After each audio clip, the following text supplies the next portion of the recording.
She thought she was about to dismantle a legend on live television, and for 10 relentless minutes, she did.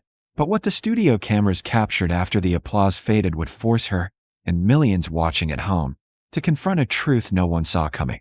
It was the spring of 1974 when John Wayne strode onto the stage of The Tonight Show starring Johnny Carson to promote his latest Western, and at 66 he still carried the towering presence that had defined American heroism for a generation.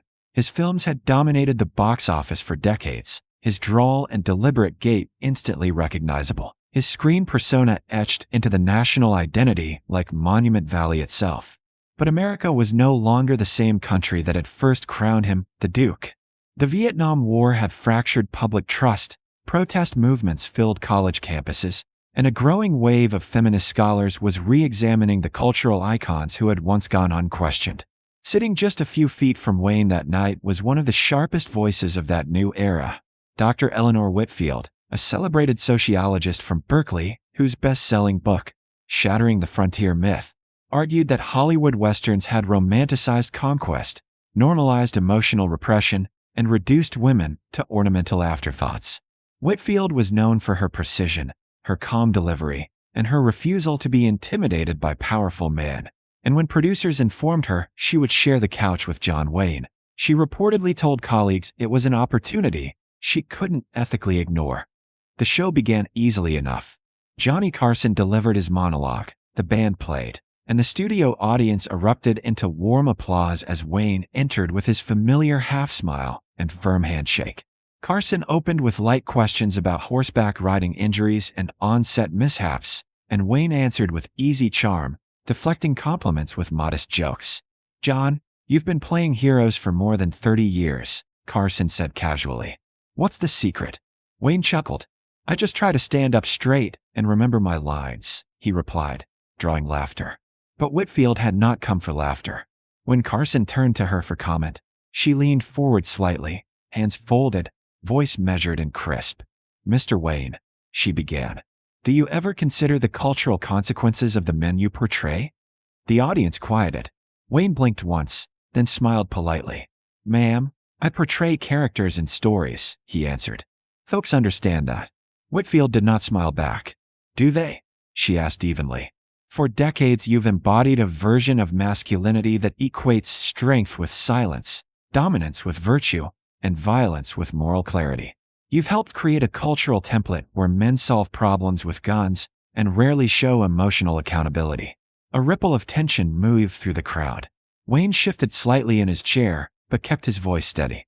"Western films are about courage and survival," he said. "They're about standing up for what's right." Whitfield nodded once. "But right for whom?" she pressed. "In film after film, women orbit your characters without agency. Indigenous people are reduced to obstacles. Emotional vulnerability is treated as weakness. You don't just play heroes, Mr. Wayne. You reinforce a mythology that sidelines anyone who doesn't fit your mold." Carson attempted a soft chuckle to ease the mood, but it faded quickly. Wayne's expression tightened just enough for viewers to notice.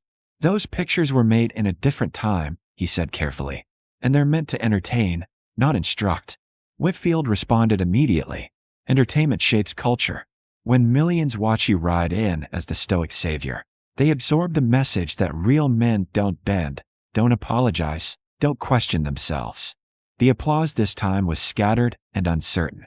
Wayne inhaled slowly. "I've played soldiers, ranchers, lawmen," he said. "Men doing difficult jobs. That doesn't mean I believe men shouldn't feel. Yet we never see them feel," Whitfield countered. "We see them shoot, command, and ride away. We rarely see them listen." The exchange had ceased to be promotional and had become ideological combat. For nearly 10 minutes, Whitfield dissected specific scenes from Wayne's films, citing dialogue and character arcs as evidence of a broader cultural harm. She referenced academic studies on media influence, quoted lines from his war pictures, and argued that his public political comments had further solidified an image of unyielding masculinity at a time when the country needed reflection rather than bravado. Wayne attempted to defend himself without escalating the tone. "I've never claimed to be a philosopher," he said quietly. "I'm an actor." But Whitfield was unrelenting. "Actors with influence bear responsibility," she replied. and your influence spans generations." The studio audience sat in palpable discomfort. Some nodded at her arguments. Others stared at Wayne with protective loyalty. Carson glanced toward the producers more than once. Wayne's usual relaxed posture had stiffened, though he did not lash out or raise his voice. Instead, he listened, occasionally responding, sometimes pausing before speaking as though weighing each word against the weight of the accusations. Whitfield concluded the segment with a statement that landed like a verdict. "Mr. Wayne, you symbolize a form of masculinity that is resistant to change. And as America changes, many are questioning whether that symbol still serves us." Silence followed. Wayne gave a small, restrained nod. "America's free to question," he said simply. The applause that broke out was divided, respectful but uneasy, and Carson quickly announced a commercial break, his smile thinner than usual as the band played them off.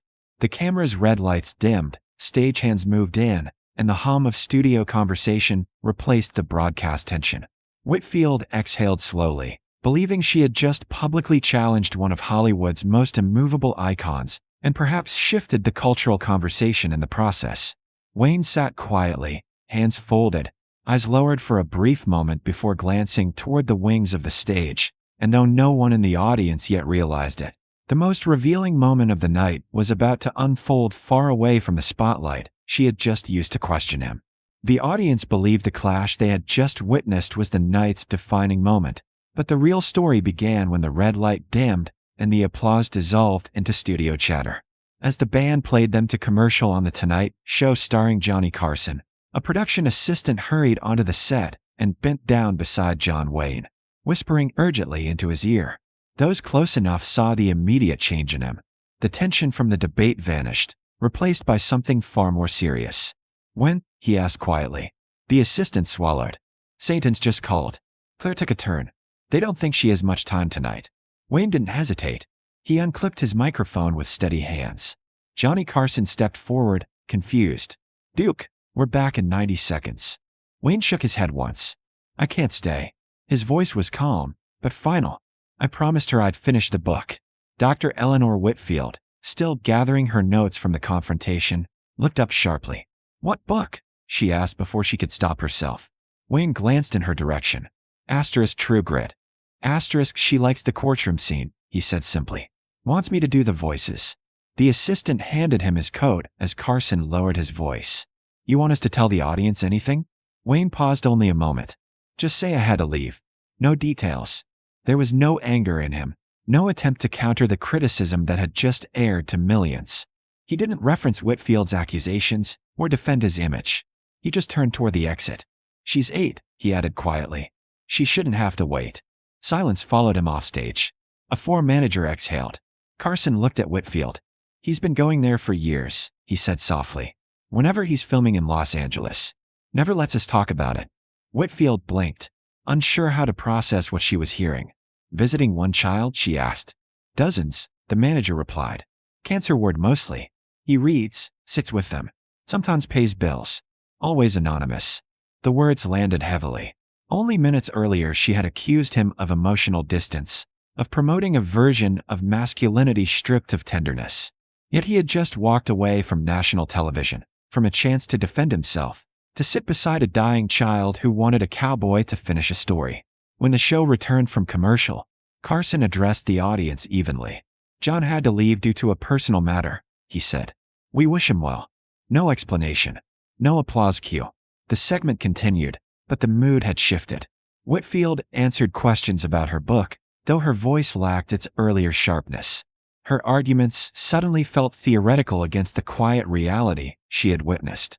Backstage, a producer confirmed the visits had been ongoing for nearly a decade. "He makes the hospital promise not to call press," the producer said. "Says it's about the kids, not him." As the credits rolled later that evening, Whitfield stood alone near the empty stage, replaying the moment he had said, "She shouldn't have to wait." The confrontation had been public and forceful. His departure had been private and unannounced. And somewhere across the city, in a dim hospital room far removed from studio lights, John Wayne was keeping his word. In the days that followed, Dr. Eleanor Whitfield found herself replaying that moment again and again. The shift in John Wayne's expression, The quiet urgency in his voice, the simple words. Asterisk, she's asking for me. Asterisk, it would have been easier to dismiss it as a calculated gesture, a carefully timed exit after a difficult interview. But the more she asked around, the more that explanation collapsed. A producer from The Tonight Show starring Johnny Carson confirmed that Wayne had insisted the hospital visits never be mentioned on air. A nurse at St. Anne's Children's Hospital, reached discreetly by Whitfield a week later, spoke gently but firmly. He comes when he's in town. No press. No photographers. He sits, he reads, he listens. Sometimes he just holds a hand. Claire Donovan, the little girl he left the studio to see, lived another 3 months. According to her parents, Wayne finished reading True Grit to her, doing every voice, even when she was too tired to laugh. He attended her small funeral quietly, standing in the back, hat in hand, leaving before most guests realized he had been there. Whitfield continued her research, but it was different now. Instead of building a case against a symbol, she was trying to understand a man. She learned that Wayne had funded portions of pediatric wings under anonymous donations, that he had paid for travel expenses for families who could not afford to remain near their hospitalized children, that he often scheduled his film shoots around promised visits. None of it had press releases attached. None of it appeared in fan magazines. The image she had challenged on live television, the stoic cowboy, the unbending war hero, was real in the sense that it existed on screen, but it was incomplete. She began to realize that she had made a critical error common in cultural criticism. She had assumed the performance was the person. 3 weeks after the broadcast, Whitfield did something that surprised even her closest colleagues.